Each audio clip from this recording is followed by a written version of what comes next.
بسم اللہ الرحمن الرحیم۔ میں نے کہا کریں سوال، مجھے کہنے لگا تقلید واجب ہے، میں نے کہا جی ہاں، نہ کریں تو میں نے کہا گناہ ہوتا ہے۔ کہتے ہیں امام ابو حنیفہ کس کے مقلد تھے؟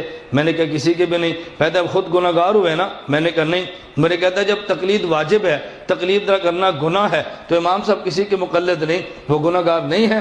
میں نے کہا نہیں۔ مجھے کہتا ہے کیوں؟ میں نے کہا دو مسئلے تو بتا، یہ تیسرا تجھے خود سمجھ آ جائے گا۔ مجھے کہتا ہے جی وہ کیا؟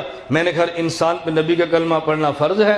مجھے کہتا ہے جی ہاں۔ میں نے کہا رسول اللہ صلی اللہ علیہ وسلم نے کس کا کلمہ پڑھا ہے؟ کہتا ہے کسی کا بھی نہیں۔ میں نے کہا کیوں نہیں پڑھا؟ کہتا ہے وہ خود نبی ہے، کیوں کلمہ پڑھے؟ میں نے کہا باجماعت نماز ضروری ہے؟ کہتا ہے جی ہاں۔ میں نے کہا نہ پڑھیں گناہ ہوگا۔ باجماعت کا معنی کیا ہے؟ کہتا ہے ایک امام کے پیچھے کھڑے ہو جائیں، اس کا معنی باجماعت ہے۔ میں نے کہا تم باجماعت پڑھتے ہو، تمہارا مولوی بے جماعت پڑھتا ہے۔ مجھے کہتے ہیں کیوں؟ میں نے کہا وہ تو کسی امام کے پیچھے نہیں ہے۔ کہتا ہے وہ تو خود امام ہے نا، کسی کے پیچھے کیوں کھڑا ہوگا؟ میں نے کہا مسئلہ حل ہو گیا، انسان پہ نبی کا کلمہ پڑھنا فرض ہے، لیکن خود نبی چونکہ خود نبی ہے، وہ کسی کا کلمہ کیوں پڑھے؟ باجماعت کا معنی امام کے پیچھے کھڑے ہو کے نماز، امام کسی کے پیچھے کیوں کھڑا ہو؟ وہ تو خود امام ہے۔ بھئی تقلید تو وہ کرے جو مجتہد نہ ہو۔ امام ابو حنیفہ تقلید نہیں کرتے کیونکہ وہ خود امام ہے۔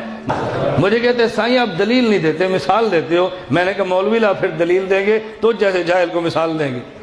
تجھ سے ہماری مثال قابو نہیں آ رہی تو دلیل کیسے قابو کرے گا تو؟ بھئی تجھ سے ہماری مثال نہیں سنبھالی جا رہی نا، تو دلیل کیسے سنبھال لے گا؟ اس لیے علماء کو قائل کرتے ہیں دلیل سے اور عوام کو قائل کرتے ہیں مثال۔ میں اس پر مثال دینے لگا تھا۔ جزاک اللہ خیر۔ آگے زیادہ سے زیادہ شیئر کریں اور ہمارے چینل کو سبسکرائب کریں۔